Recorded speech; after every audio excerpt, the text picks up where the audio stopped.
not going to be nice anymore, as if he were ever nice. Right. But I'm not going to be nice, and he wasn't nice in this speech. Well, it was really clear that what Donald Trump wanted to do in North Carolina tonight was to seize back the narrative. He understands that he has not been controlling the state of play for the last several days. You had the historic announcement from Joe Biden on Sunday that he was stepping down his endorsement of Harris coalescing the Democratic Party around her bid for the presidency.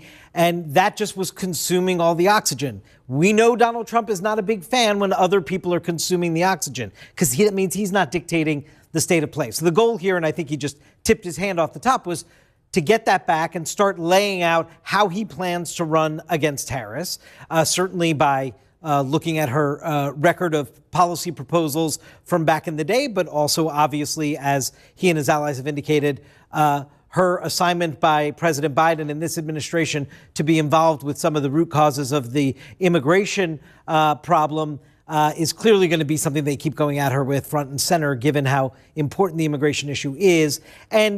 And I just thought when you said vintage Trump, I mean, he was actually referencing his lines from 2015. That's how it was vintage Trump, because he was like, remember, I used to say all the time about the cameras in the back of the room and they don't turn around and show the crowd. He was ticking through his crowd size. I mean, that is vintage Donald Trump, wanting to focus on things that are not pertinent necessarily to the run, but make him feel better and try and give this sense of, don't be buying into that Harris momentum. We've got the crowds here. That was his mission tonight. Two things that stood out to me. One, he's trying out his lines of attack on Harris. What the next 105 days or so are going to look like for his campaign, and as he's shifting to a new challenger. And he had everything prepared against President Biden. He kind of had it memorized in his sleep, essentially. This is new ground for him. And this is actually how Donald Trump typically goes through, what he's going to use against someone. He did it in the 2016 primary. He did it in the 2016 election. In 2020 is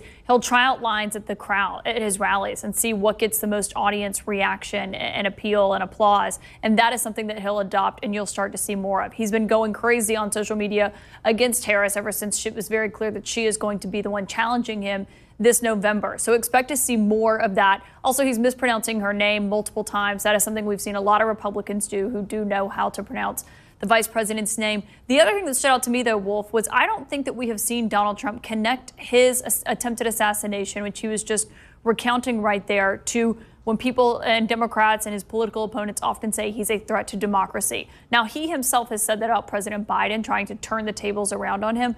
We've seen his allies connected to that. I think this is the first time that we have seen Donald Trump try to draw a line between that rhetoric and his attempted assassination, even though I should note the FBI itself has not done that.